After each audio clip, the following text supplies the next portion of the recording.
All right, welcome everyone. My name is Denise Demese. I'm the Director of Faculty Development for the University System of Georgia, and we are so happy to have you all with us today for online hybrid high impact practices, what we know and where we might go.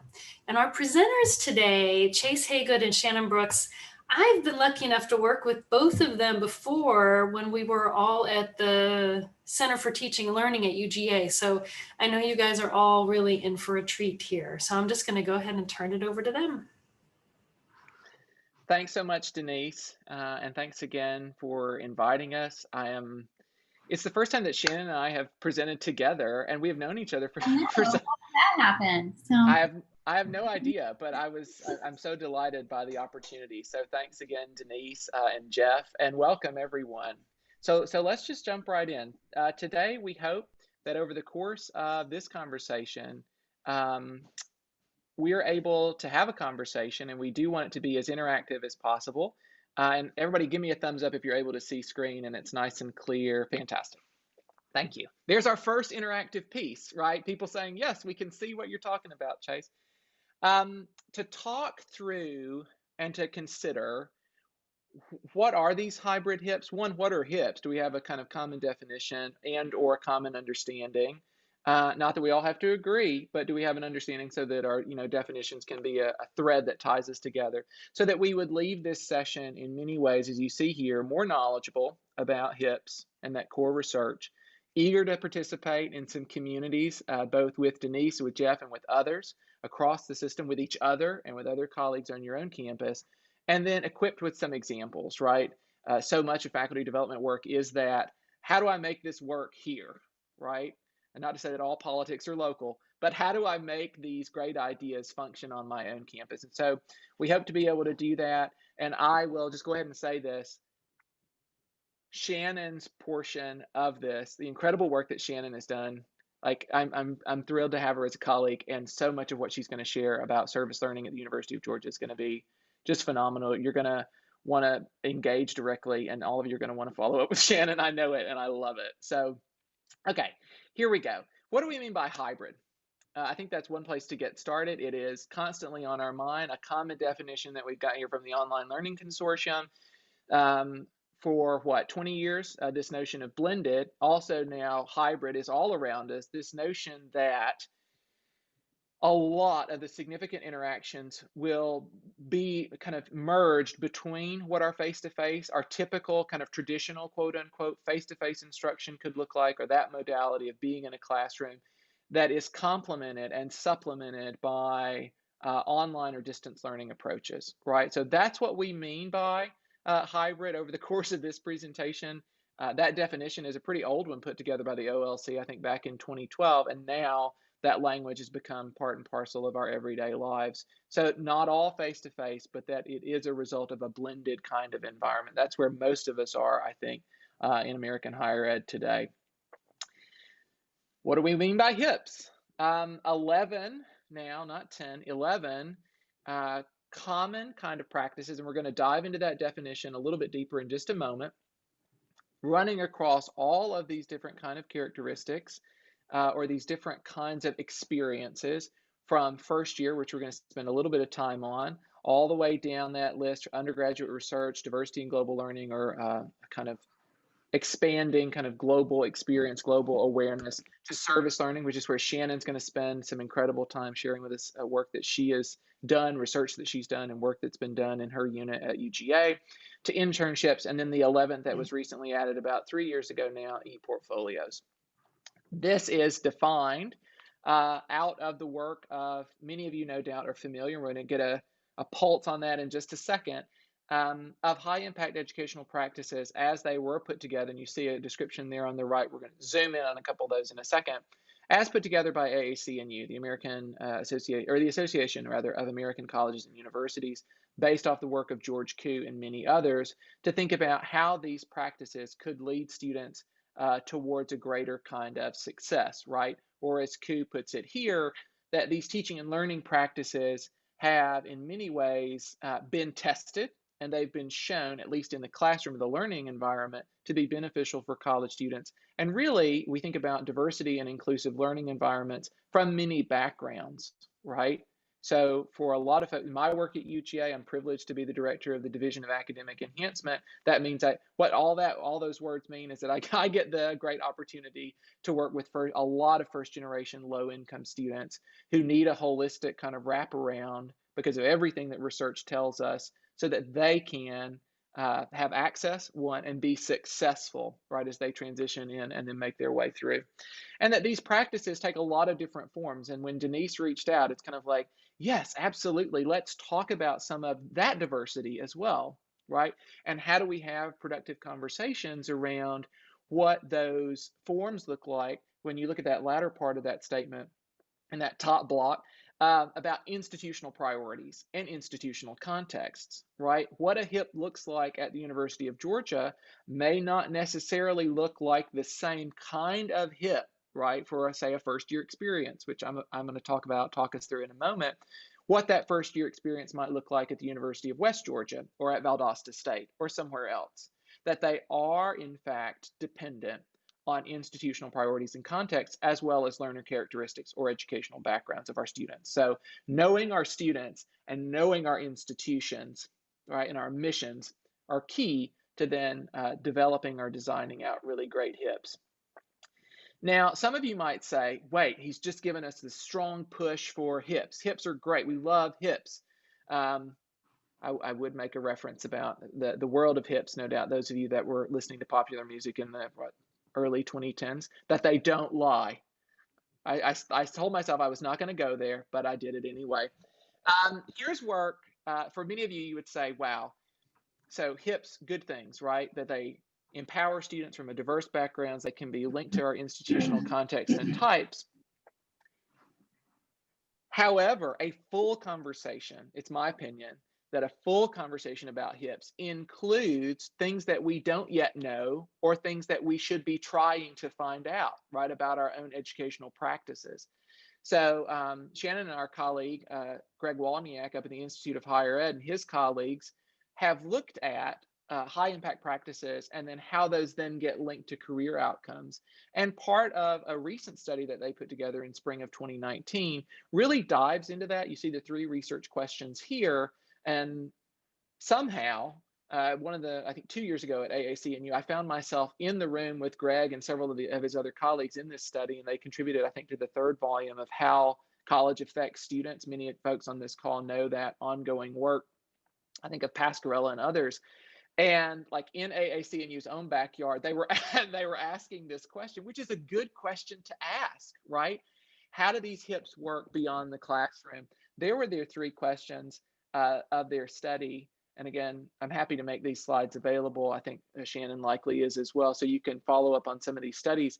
But the main finding that they had was that approaching high impact experiences, 2 of which we're going to highlight today, thinking about them in a uniform manner and assuming a positive influence across all of our outcomes is a no-no. Right? We shouldn't view them, those experiences.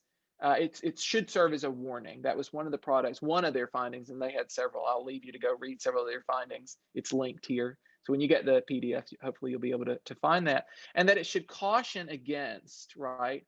I've got to move all of you. I've got you in my bottom right. It should caution us against applying this positive influence for learning into career gains. Now, their study did not necessarily look at learning inside the classroom, but learning inside or learning beyond the classroom and the experience that they might have. So it's a robust and full kind of conversation at this point around high impact practices. And I would encourage you to weigh all of that out as you go along if you're brand new to HIPs.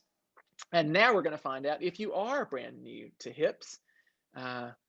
Denise, I'm looking there we are. Thank you so much. Denise is like, yes, I can manage the poll. Because once Shannon and I were saying, once we get rolling, it's like, okay, is there a chat feature going on? Are there polls going on? So do us a favor, if you will, respond to that. And then as we get those answers in, we'll kind of have a sense of who all's in the room, where our experiences are, our level of comfortability, and then be able, so we hope to customize even more of the conversation that we have this morning and beyond.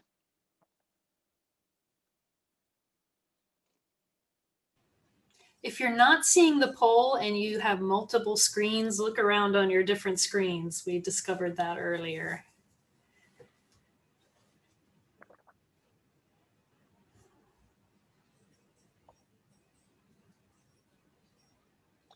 So as I see it, we've got about 82% of folks, so that's great. Let's see if we can get that, nudge that closer, ever higher to, 100% of our 95 folks in the room would be fantastic. The more we know, right?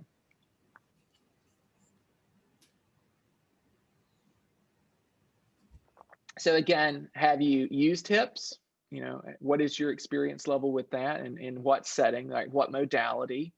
Have you done it face-to-face? Have you done it hybrid or online?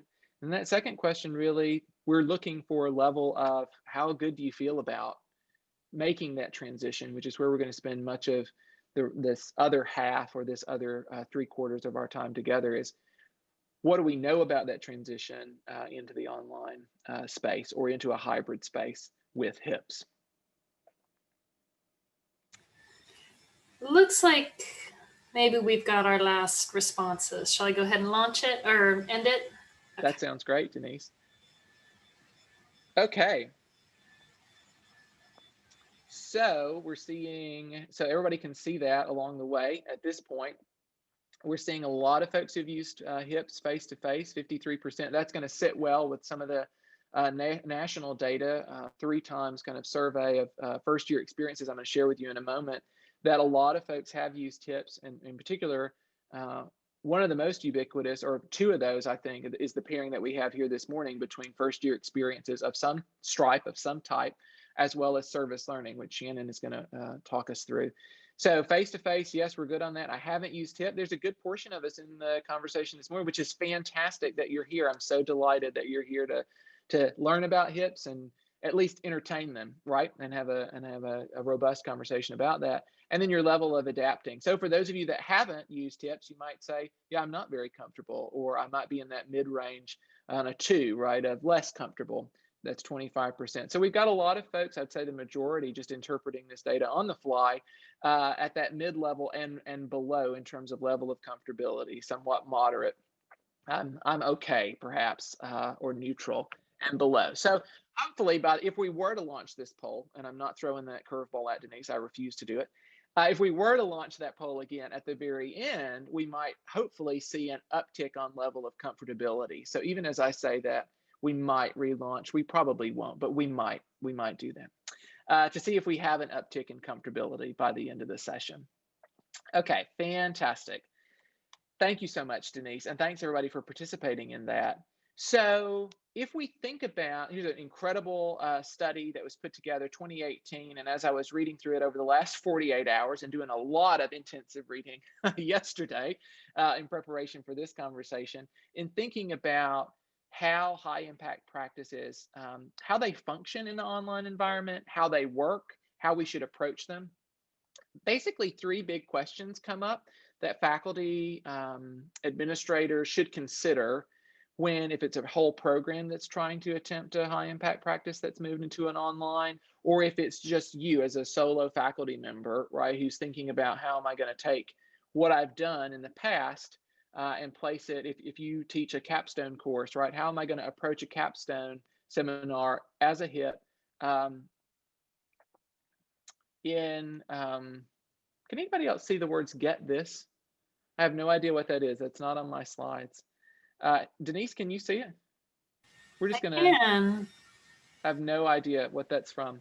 We're just gonna imagine that it's not there and just keep going. Here are 3 big questions that you might entertain when you're looking at high impact practices, and now it's gone. Amazing. Oh, fantastic. Really, really great work put together by Catherine Linder and others. You're going to see some of the work in Chapter 1 on first-year experiences in just a second. So again, 3 questions. Departmental level, disciplinary learning goals. Again, knowing your institutional context, knowing your disciplinary context, are important for how you design a high-impact practice or how you utilize a high-impact practice. And then particularly doing that before you try to move it into a hybrid environment. What kind of competencies are you looking for students to learn? to master, to begin to develop, right? Moving from novice to master over the course of the practice or the experience. And then how does it align? Which hip, right, of those 11 align really well with how you answer those first two questions? So at this point, this might sound a little abstract, especially for folks on the call who are kind of like, I have no idea what you're talking about, this list of hips. So let's dive in.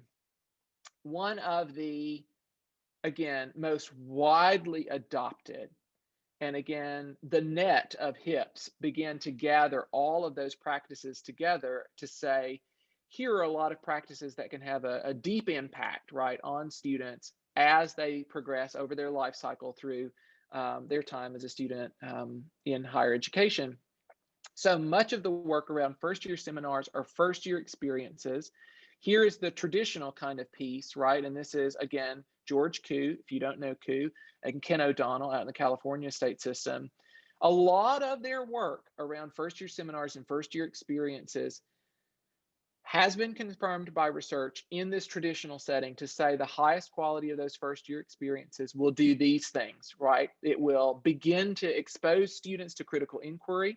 You can have a lot of writing based or transfer designed, and I don't mean transfer students, I mean transfer as a kind of writing based competency. Can I understand writing to learn, let's say, and then how does that move from this first year experience course that I might be sharing a lot of resources with students, right? Campus resources, that's more the traditional design. A lot of group work, so you see collaborative learning, to then equip students with kind of practical competencies and in some way, again, given my work now, I think about a good first year experience in some ways levels the playing field, right? We think about students' educational preparation. So it's a progressive, and I mean it in a small c, progressive attempt at access to ensure that all students can come at their college success from that first year experience. It's everybody starting at the kind of same start line, let's say. So the first year experience can do that, again, per your institutional objectives for your first year experience. Now, if we think about that first year seminar, again, here is the AAC&U definition. I've zoomed in on that for you so you can say, okay, this is what AAC&U, the Association of American Colleges and Universities, who have really taken those 11 first year experiences, or I'm sorry, 11 high impact practices and promulgated those throughout American higher education. This is how they define it, involving students with questions in scholarship, faculty members' own research. They really do run a full range. And you'll see that in just a moment with the University of Georgia's approach to a first year experience. Here, when we move that first year experience from that traditional, mostly face-to-face, it could be somewhat hybrid, but if we move it into the online space, Jennifer Kipp, who's over at the National Resource Center, she's the executive director out of the University of South Carolina, a lot of her scholarship, not only looking at the first year experience, but about doing it online, tells us, and I've bolded here, tells us that we really don't know a lot about conducting first year experiences in the online space. We know enough to suggest some best practices. So it's a really exciting space if you do a lot of scholarship of teaching and learning, or TAR, or whatever it is you call it on your campus, or you're interacting with Denise and Jeff and others around scholarship of teaching and learning. It's a really exciting space to be thinking about and to be asking good questions about the outcomes, right, of how we move first year experiences or first year seminars into the online space. So yes, it's widespread. Yes, we use a lot of tech. There is prevalence of what we know about online and distance learning, but the merger of those two, syncing those two up, there's a lot still to be known. Here's some of the studies that they've done, and this is across the survey of first year experiences over the last 3 cycles. I think it was 2009, 2012, maybe 2015, or maybe a little bit later than that. Again, it's chapter 1 in this phenomenal book that if you're interested in more hips online. This is what they found, that the percentage of first year seminar sections with online components, you can see it has grown. It will be very interesting, I'm sure all of us on the call, by the end of, oh, I was right, 6, 9, and 2012. Those are the, they do a national survey for first year seminars in the NRC. Thinking about what those numbers will look like when they do that study again, or that national survey come 2020 or 2021, given the context that we're all living in. But despite COVID and despite it driving us into an online environment, clearly the trend was upward, right? That the in-person was there, certainly, because we know that it's important to get students in face-to-face conversations with faculty and experts in their field. But also you can see an online trajectory was also on the uptick, right, across those years. Again, that's pre-COVID data. The second piece of this, again, is a figure from her study, online first-year seminars on campus. When you stack them in terms of percentages, though, we see that less than 10% of that course being offered online. So this is percentage of the whole. How much of your first-year experience were you placing in a hybrid, no, on an online environment? 55% were less than 10%. So that likely suggests that most of it, in my opinion, was being offered LMS components, right? And a standard kind of submit, materials in the LMS, check grades in the LMS, et cetera. So I point all of that out to say there's, again, a lot to be learned, but again, there are best practices to be gathered from COOP and others' research. So when Denise asked, Shannon and I were both like, we've got a lot that we could share from our own institution, but then there's also things that we can learn from what some other institutions have done. I'll share a bit about the first year Odyssey seminars at the University of Georgia is the University of Georgia's approach to first year experience. We have a couple of other courses, a UNIV 1201, which is in my division, that comes at the first year experience from more of a traditional approach, which is to say, success strategies, learning strategies, et cetera, resource sharing, although a lot of that happens in the FYO as well, depending on who's teaching the FYO. You'll see that it won a 2015 USG Regents Excellence Award. Learn more about it at fyo.uga.edu. I will say this, it was designed as part of the QEP plan several years ago, a QEP that's now coming to a close in the next year or so. It had 3 goals: introducing students, first-year students, to the importance, so that you'll see some of those common characteristics of an FYE, to the importance of learning, so we engage them in the academic culture, giving them an opportunity to engage with an expert in a particular field, so there is some variation as to how tenured and tenure-track faculty will express their research expertise inside their FYO. It's a 1 credit hour course. And that as part of that as well, goal 3, introducing first year students to the missions, right? The tripartite plus international mission of the institution. So research, teaching research service plus the international mission, inside, outside the classroom. And part of that will be 3 campus events that students are required to attend. And then those being integrated into the experience of the first year Odyssey. Typically, falls have about 350 Odysseys offered, and again, by tenured and tenure-track faculty members, in which, again, students, the best way I can describe it is that students are exposed to the life of the mind at the university through an individual faculty member's research agenda. So when I've taught an Odyssey several years ago, it was on a history of higher education, and because I'm a historian in training, and we were able to use the University of Georgia, the nation's oldest public, as the case study for a history of higher education in the United States, comparing a lot of other institutions and a lot of other practices therein. Now, so that's the University of Georgia's approach. Again, based out of the QEP, you see that the way in which we express per our institutional objectives, right, per our students, back to those context issues, which I think are critical when adopting a high impact practice. Thinking about them in an online setting, I will disclose here that the FYO at the University of Georgia, at least this semester, has been taught predominantly face-to-face, a decision that was made to try to keep students in a face-to-face. But if we were to think about how the first year experience or a first year seminar, that's my nomenclature up there in the top in that banner, FYE, FYS, an experience or a seminar setting, here are some best practices to think about.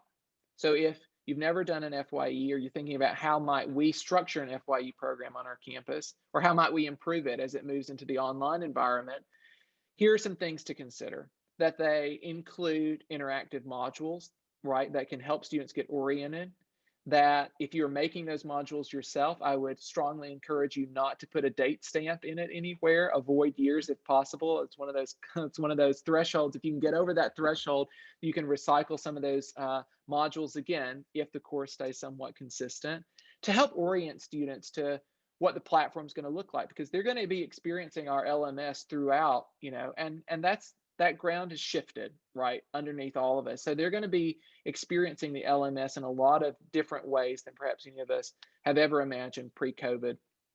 To think about what are our expectations in terms of engagement, thinking about online community and how you build community with virtual collaborative exercises.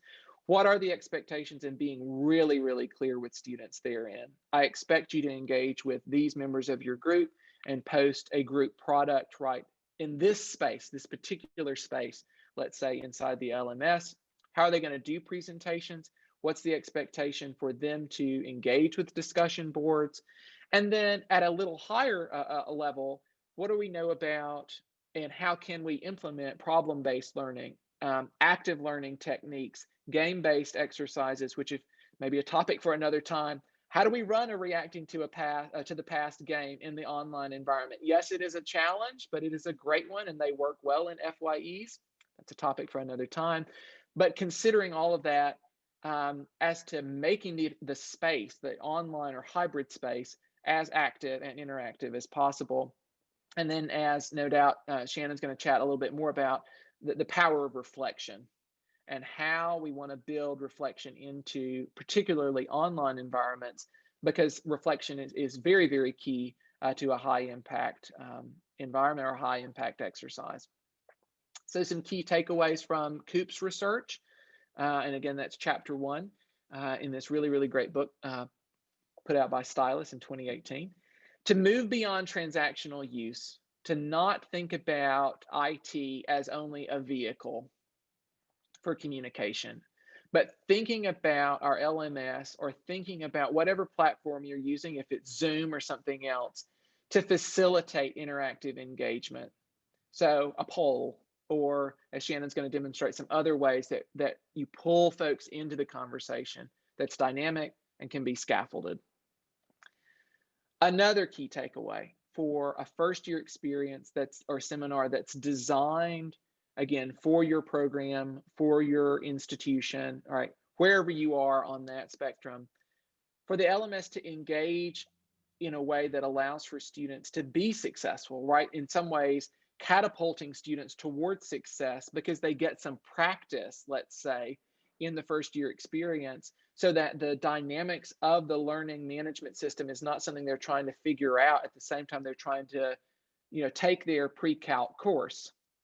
That the first year experience can be a space where they get the tools they need to do well in those other courses. Key. Finally, those last 2 points: potential to support faculty development. No doubt, Denise, Jeff, and others at the system, and then others in our Centers for Teaching and Learning, are at the ready to support faculty to figure out, how do I use these various tools and equip students to use those tools as well. I think often we think about training students to use the tools and the transfer on the student side, but all the folks that have been engaged in faculty development no doubt know that that also works on the faculty side of the desk, right? That you as faculty can transfer those same tools, skills, tricks of the trade from one class to another. I would encourage you to think about the FYE as an opportunity for high impact learning for faculty as well, that you can experiment in the FYE. Knowing that students are going to learn, but that you can learn as well. And finally, engaging students that can be, in some ways, that's a recap, to think about critical components about how learning looks different, not better or worse, but how it looks differently when compared to fully face-to-face, and having honest and open and transparent conversations with students here inside this FYE or FYS about what kind of things they could be doing to be successful in other courses, be they online or hybrid as well. So with that, I'm going to pitch over to Shannon. All right. Let me share my screen.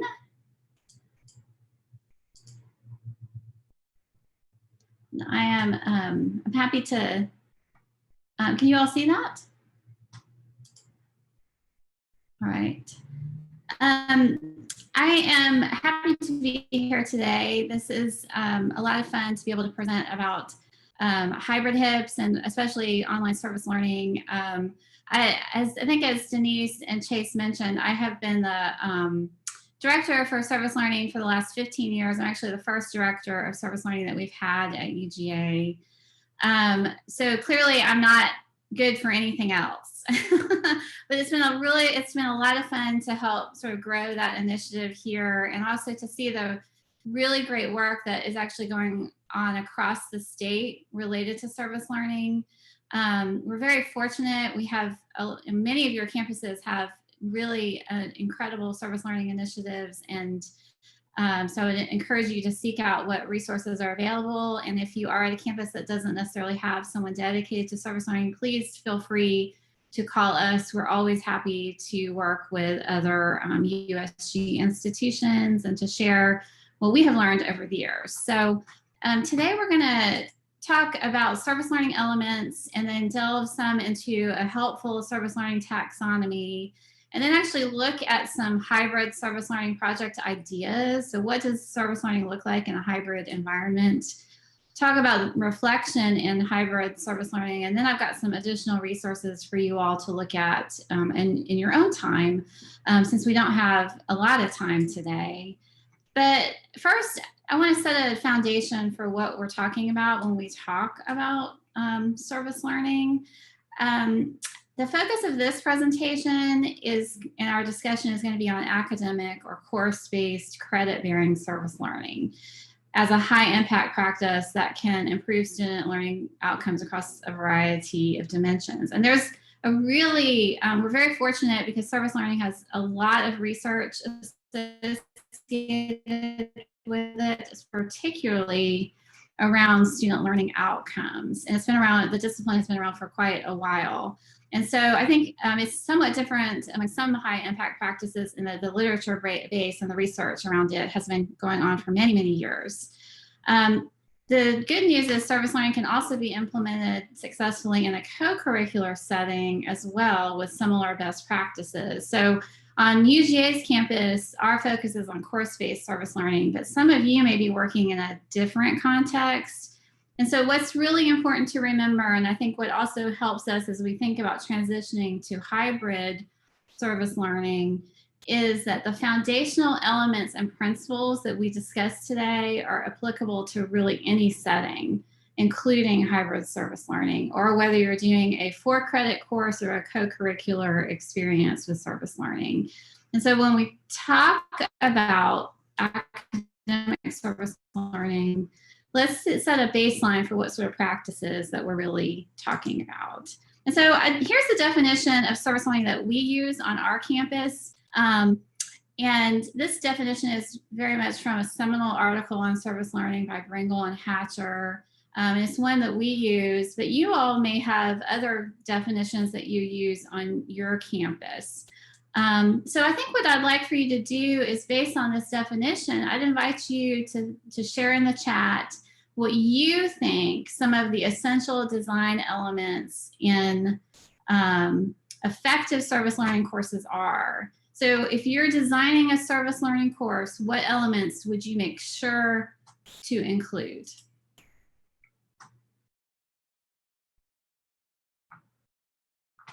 All right, let's see if I can, I'm not sure if I can see the chat. Shannon, you want me to read some of those off to you? Yeah, okay. All right, so we've got, I can see it now. Collaboration, okay. Reflection, time or space for reflection. Oh, I like how you phrased that, Randy. Group work, that's an excellent one. Incorporating the experience into the content of the readings on the syllabus. So I guess connecting the service to the learning. Some form of hands-on experience. That's very key right there. These are all excellent. I'm not going to read all of them, but peer assessment.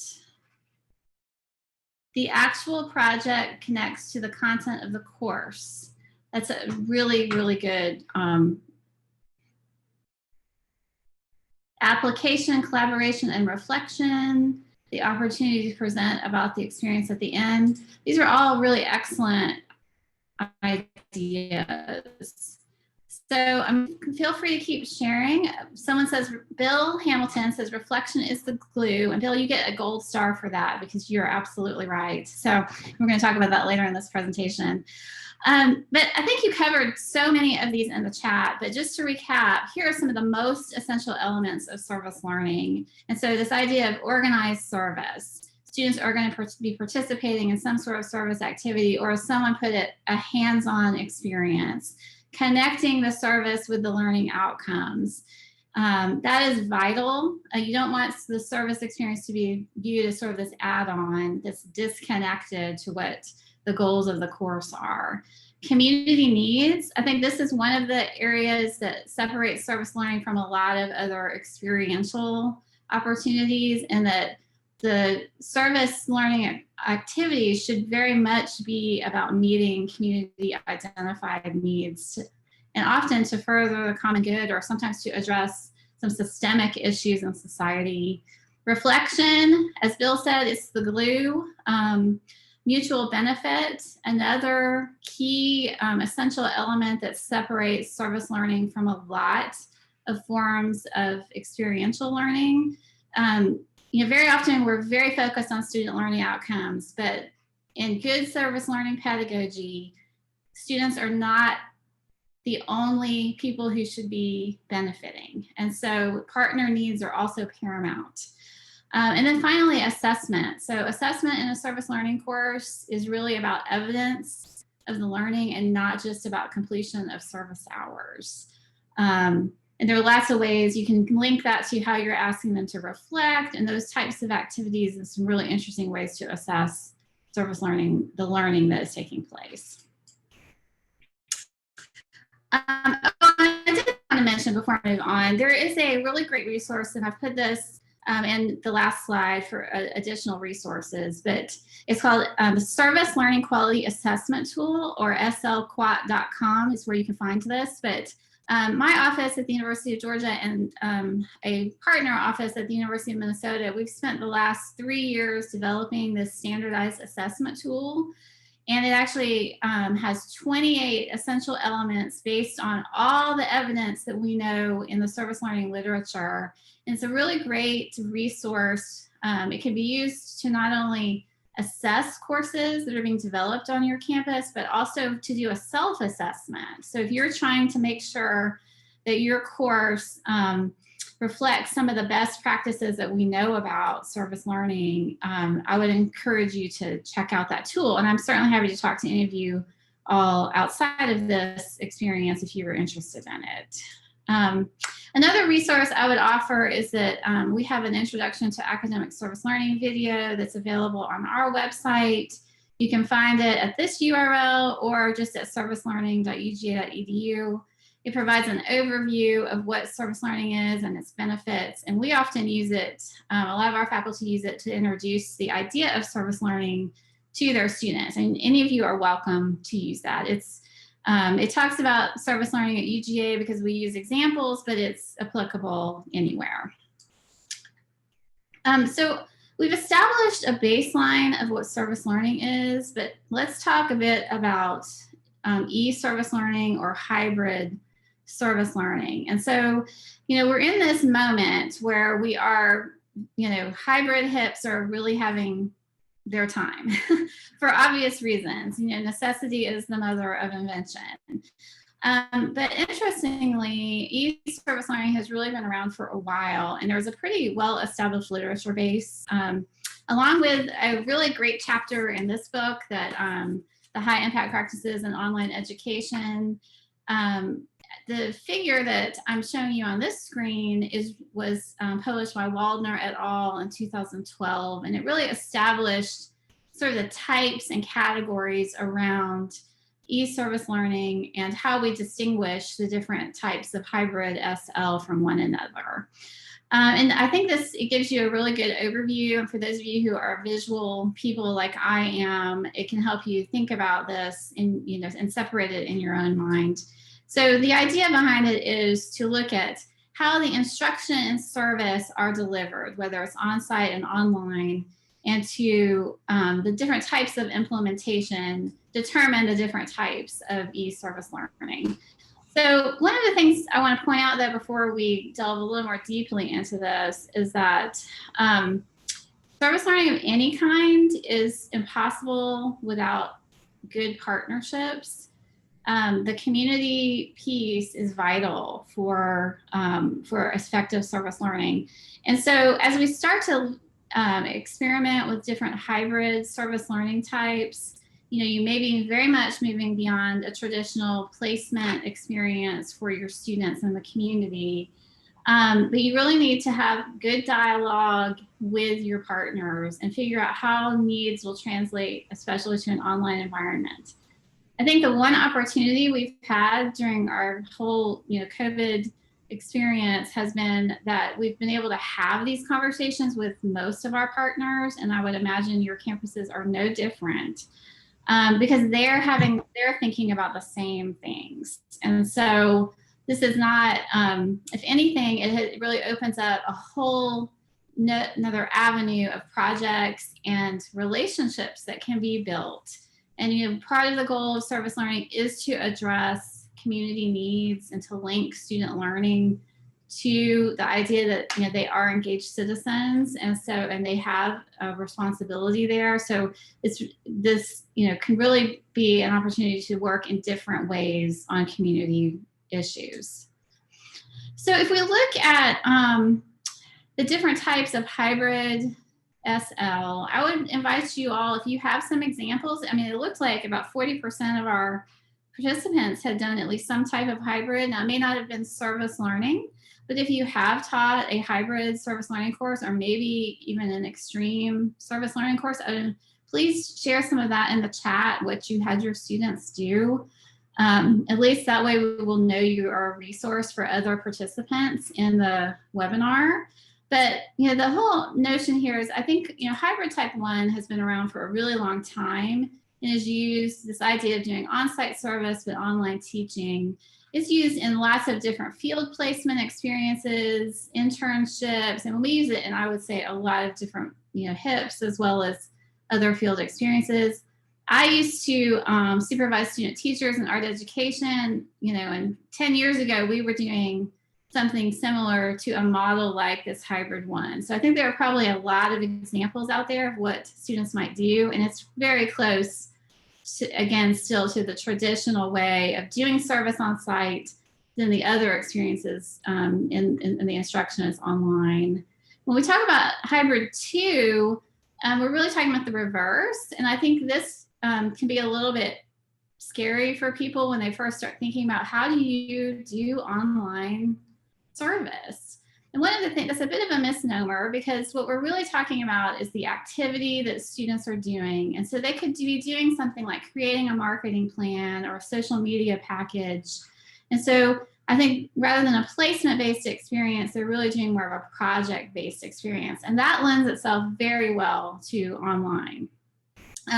Hybrid 3 is really a blend of both the online and the online service and the online instruction. And I think a great example of this might be a public health course that they're doing a needs assessment, but they might spend part of the semester doing an on-site service experience, perhaps with Meals on Wheels, to see how that organization runs, and then to prepare and do research for the needs assessment that they might then continue online, but that will be the ultimate deliverable. And then for extreme ESL, we're going to look at a few examples from our campus. But there are so many ways to include virtual service projects in an e-service learning course. It could be something like conducting research for an organization, doing an evaluation model, perhaps doing virtual tutoring, which I don't know about you all, but on our campus, that's become a really big thing. We're working with our local school district to set up a whole virtual tutoring program, or, again, some sort of social media or website development. So here are just a few other examples of service learning project examples. And I think several of you in the chat have provided some really great examples too. Jeff, your students interviewing residents of a senior citizens home to write their lives in the memoir class, and the interviews were conducted on it. That's a great example. Stacy talks about marketing students putting together a communications plan for a United Way. I have to say there are so many amazing sort of communication and marketing projects that can be done in an online service and learning environment, because they are real needs for a lot of organizations and can provide, a great project for students to do. But I think there's endless ideas. It's, again, dialogue with your partner to figure out what they need and how it can then be adapted into an online format is a critical first step. But let's talk a little bit about reflection. And again, reflection is the glue, and all of our research internally on service learning. So we have done service learning course research for years about the courses that are taught on our campus, and it, I would say, connects to the research that has been done, nationally.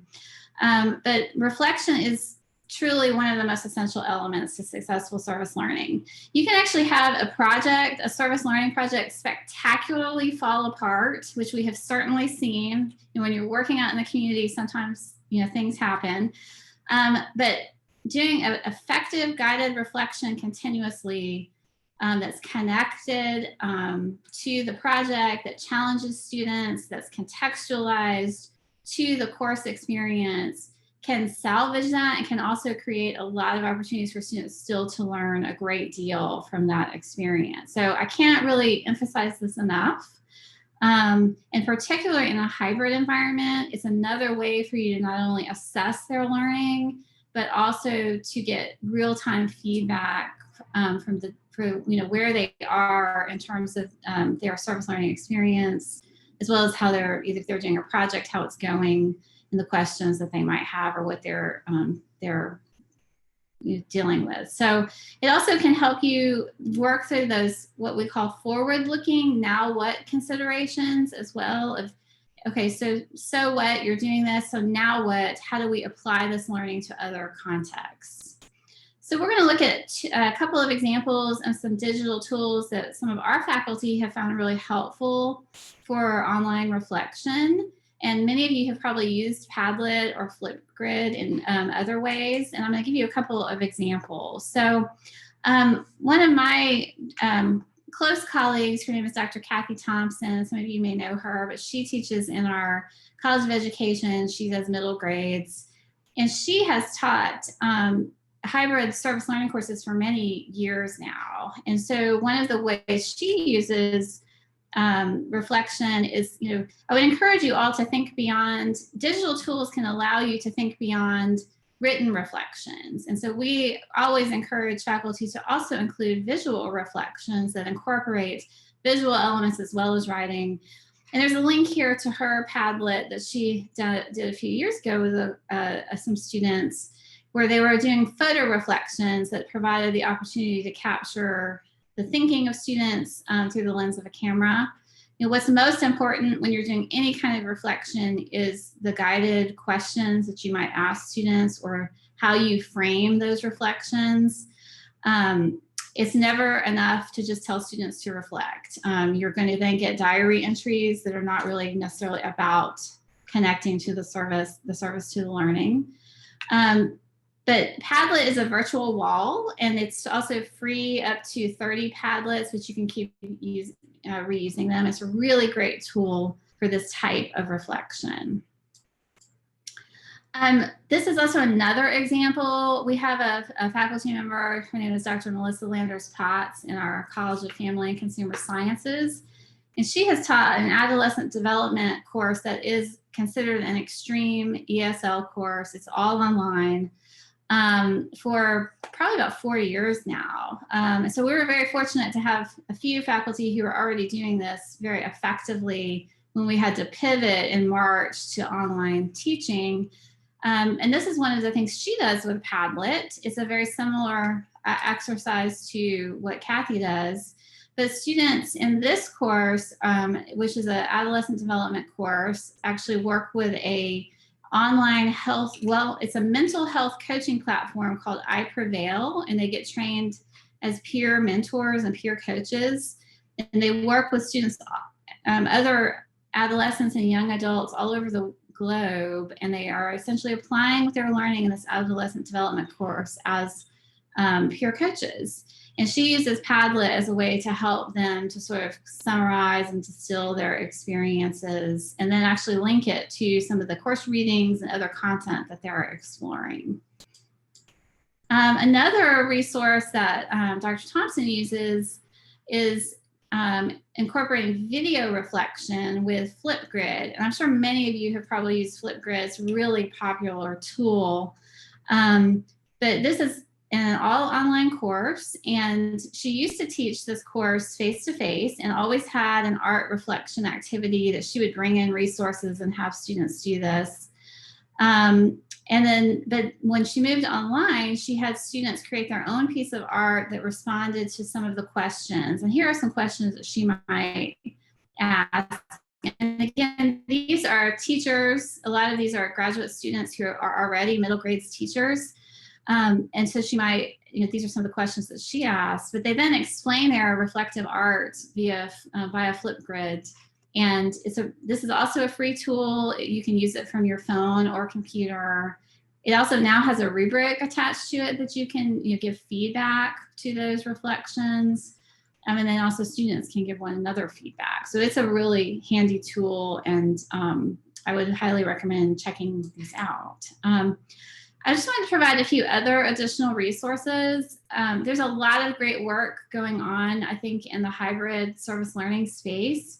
But what I would say is that there's still a lot of work that needs to be done. And so everything that you all are doing, I encourage you to find ways to share that information, whether it is presenting at conferences or writing about it. I would say this is an area that needs more research and needs more like practical examples. But here are some other resources that we've put together. There's a longer version of this presentation that goes into even more depth about e-service learning that's available on our website. And we're more than happy to also talk with you individually about how you can apply some of these best practices. Chase, I'm going to throw it back to you. Mm-hmm. Fantastic. Thanks so much, Shannon. So as I navigate back here, give me 1 second to make this full screen. Everyone can see that, yes? Mm-hmm. Fantastic. So I'm not going to delay our questions and answers. I will say this, Shannon has covered so much of that in terms of design so incredibly well, thinking about those kinds of questions, grounded in research, grounded in what we know about, as Shannon said, for a very long time about how service learning works, right? How, I would say how first-year experiences or first-year seminars can work. And then thinking about in a new kind of, so the learning environment has shifted. Here are some questions that you might consider as you think about that pivot or transition or build out into the online environment. Particularly, I would draw your attention to number 4, right? Where Shannon was just talking about those tools and technologies that help students meet shared learning objectives. And I should have bolded or italicized the word shared, right? Because they are dealing, as you all know, we all know, they are dealing with a very different set of expectations and learning environment than, perhaps they anticipated as they were arriving or as they continued at any of our institutions. And so having those kinds of conversations with students and selecting as you are able the kinds of tools and technologies that can help them with shared learning objectives, I think is a critical piece. So from that, know that there are no doubt Jeff, Denise, Shannon's incredible Office of Service Learning here at the University of Georgia. I'm happy as well to engage in those kind of conversations, both from the University of Georgia perspective, but then also I just want to make everybody on the call aware of Leap States Georgia, which is a consortium not only of, and that summary there on the right side of your screen, it's from AAC&U's website, not only of all the publics or many of the publics, any public USG institution who wants to be involved. Most of us have 2 representatives who are on a kind of steering group, and then others engage with us at a fall and a spring or early summer meeting. We want you to engage. The conversation that the consortium continues to move forward is not only on kind of education, but also on advocacy surrounding all things liberal education and America's Promise. That was, again, organized and continues to kind of be promulgated by the Association of American Colleges and Universities. I, again, am privileged to serve as the chair of that group for this year. So if you want to reach out to have a conversation with us about that, if you don't know who your Leap State, Georgia representative is, you might not have one. And so that could be you. That could, in fact, be you. So I'll make that pitch now. Please reach out, have a conversation. It's a really phenomenal group of people who are committed to core principles of liberal education, right? And helping students become not just critical thinkers, but people who can solve pretty complex problems. So, and I think that the world could use more of that, particularly at this moment. So, we hope that you feel more knowledgeable. We could get another poll up, but again, I'm not going to throw that. We could just get heads nodding if people say, yeah, I feel a little bit more knowledgeable. I feel more eager to participate with maybe Leap State Georgia, or I know Shannon now, and I'm going to call Shannon, or I'm going to send Denise an email. And we hope as well that you feel more equipped with a couple of examples, especially just the phenomenal work that Shannon's unit's done with how to do this work, right? So again, if you felt coming into the conversation, I don't know what hips are, or does this have to be so hard? I think one of those is now maybe you know a little bit more about hips, and 2, yeah, it is going to be tricky, right? It's going to be somewhat difficult, but there are some other folks who have done it and kind of pioneered a way forward and have been doing it for a moment. So what can we learn from each other? With that, questions, hopefully we'll have some answers. I'll pitch directly to Shannon on the hard questions so that Shannon can take all those. And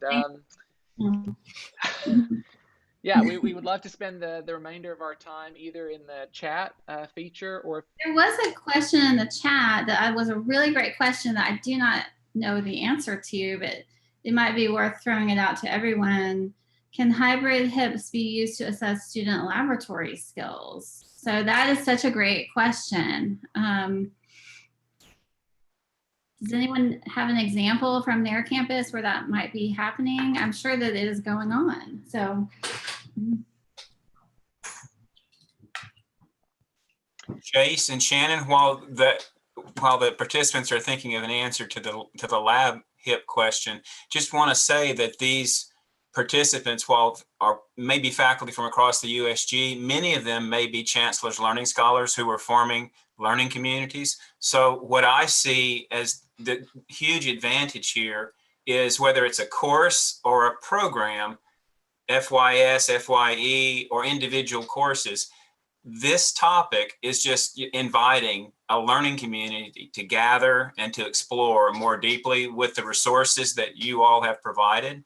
And, you know, it's timely for us to explore the forms that hybrid HIPs may take in our own colleges and universities. So thank you. This is fantastic. Yeah. More workshops ahead, I hope, right, Denise? More workshops ahead. Okay, I'm putting in the chat a link to the chart with AAC&U's high impact practices. I think the link was in this presentation also. But just as we're running out of time here, I want to thank both of these leaders for joining us today. I mean, Shannon really started, when she said she was the first director of service learning, she started that office. Like, she was the one who decided that this would be a really great thing to have at UGA. But not only has she done this at UGA, but she has over the years continued to offer her expertise and advice and consultation to institutions across the system. And Chase has done the same with his involvement with Reacting to the Past, which isn't an official HIP, but we always joke that it's the 12th HIP. And he's done the same. He has visited the CTL RAC group, and actually they both have, and just offered their expertise across the system, and his leadership with Leap State Georgia. I mean, we're so lucky to have them as a resource here. So big thanks to both of you for joining us today. Thank you for the invitation. And Carl, I just answered your question about business, and I'm happy to talk with you more about that. But yes, there are examples, I think, of service learning and capstone in our business school, but there are, other examples from other business schools. But I would say it's also an underexplored area of high impact practices application in the business school environment. So.